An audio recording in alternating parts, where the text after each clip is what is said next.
Supreme court نے سابق صدر ڈونلڈ ٹرمپ کو بڑا قانونی دھچکا دیتے ہوئے 5 لاکھ سے زائد تارکین وطن کی ملک بدری کا فیصلہ روک دیا۔ عدالت نے ایلین اینیمیز ایکٹ کے تحت اس اقدام کو غیر قانونی قرار دیا اور خاص طور پر وینزویلا کے پناہ گزینوں کے حق میں فیصلہ سنا دیا۔ عدالت کا کہنا ہے کہ ملک بدری سے پہلے قانونی نوٹس دینا ضروری ہے۔ ٹرمپ نے اس فیصلے پر شدید ناراضگی کا اظہار کرتے ہوئے کہا ہے کہ ججز انہیں وہ کام نہیں کرنے دے رہے جس کے لیے عوام نے منتخب کیا۔ ماہرین نے اسے عدالتی خود مختاری اور انسانی حقوق کا سنگ میل قرار دیا ہے، جبکہ امیگریشن حامی گروہوں نے فیصلے کا خیر مقدم کیا۔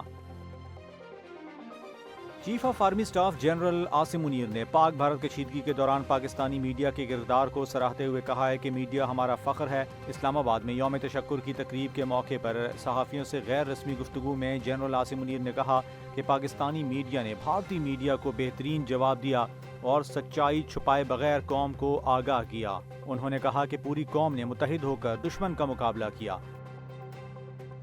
امریکہ کی پیرڈیو یونیورسٹی کے طلباء نے صرف 0.103 سیکنڈز میں روبک کیوبز حل کر کے نیا عالمی ریکارڈ قائم کر لیا ہے۔ Basically, we are a world record holder. We currently have a time of 103 milliseconds. Realistically, I think 103 milliseconds is going to be very tough to beat. اس رپورٹ کو پیرڈیوبکس کیوب کا نام دیا گیا ہے، جسے الیکٹریکل اور کمپیوٹر انجینئرنگ کے طلباء نے تیار کیا۔ یہ رفتار انسانی آنکھ کی جھپک سے بھی کم ہے، جو عام طور پر 200 سے 300 ملی سیکنڈ میں مکمل ہوتی ہے۔ یہ رپورٹ جاپانی کمپنی میٹسوبیشی الیکٹرک کے قیام کردہ 0.305 سیکنڈ کے پچھلے ریکارڈ سے تقریباً 3 گنا تیز ہے۔ اس کامیابی کو جدید ٹیکنالوجی، انتہائی حساس سینسرز اور مؤثر موٹرز کی مدد سے ممکن بنایا گیا ہے۔ اسلام آباد میں آپریشن بنیان مرصوص کی کامیابی پر پاکستان مونومنٹ پر یوم تشکر کی خصوصی تقریب منعقد ہوئی، جس کا آغاز تلاوت قرآن پاک، جنگی طیاروں کی پروازوں اور ملی نغموں سے ہوا۔ وزیر اعظم شہباز شریف نے تقریب سے خطاب کرتے ہوئے کہا کہ دشمن کے منہ پر ایسا تھپڑ مارا ہے جو عمر بھر نہیں بھولے گا۔ انہوں نے بتایا کہ جوابی حملے کے بعد بھارت کی جانب سے سیز فائر کی پیشکش ہوئی، جسے قبول کر لیا گیا۔ وزیر اعظم نے کہا کہ کل کامرا ایئر بیس پر بتایا گیا کہ بھارت کے 6 طیارے، جن میں رافیل اور مگ شامل تھے، مار گرائے گئے، کئی ڈرونز بھی تباہ کیے گئے۔ انہوں نے پوری قوم اور مسلح افواج کو خراج تحسین پیش کیا اور امریکی صدر ڈونلڈ ٹرمپ سمیت دوست ممالک کا شکریہ ادا کیا۔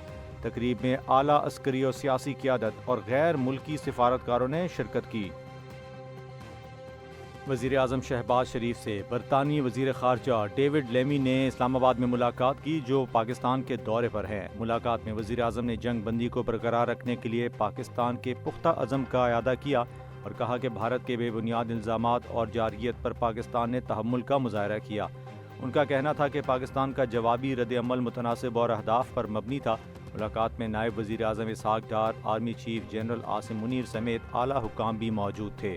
اس موقع پر وزیر اعظم نے برطانوی بادشاہ کنگ چارلز اور وزیر اعظم کیئر اسٹارمر کے لیے نیک تمناؤں کا اظہار بھی کیا، جبکہ برطانوی وزیر خارجہ نے جنگ بندی میں مفاہمت پر وزیر اعظم کو مبارکباد دی۔ ترکیہ کے شہر استنبول میں یوکرین اور روس کے درمیان 3 سال بعد براہ راست مذاکرات ہوئے، جو 2 گھنٹے تک جاری رہے۔ ترک وزارت خارجہ کے مطابق یہ ملاقات 2022 کے بعد پہلی بار ہوئی جس میں ترک وزیر خارجہ اور انٹیلیجنس ایجنسی کے سربراہ بھی شریک ہوئے۔ مذاکرات میں جنگ بندی پر کوئی معاہدہ نہیں ہو سکا۔ یوکرین کا کہنا ہے کہ وہ غیر مشروط جنگ بندی چاہتا ہے، جبکہ روس نے اس بات پر زور دیا ہے کہ پہلے تنازع کی بنیادی وجوہات کو حل کیا جائے۔ یوکرینی صدر زیلنسکی نے خبردار کیا کہ اگر مذاکرات ناکام ہوتے ہیں تو روس کے خلاف سخت اقدامات کیے جائیں گے۔ پاکستان سپر لیگ کے 10ویں ایڈیشن کے بقایا میچز آج سے دوبارہ شروع ہو رہے ہیں۔ ٹورنامنٹ کا 27واں میچ پشاور زلمی اور کراچی کنگز کے درمیان راولپنڈی کرکٹ اسٹیڈیم میں رات 8 بجے کھیلا جائے گا۔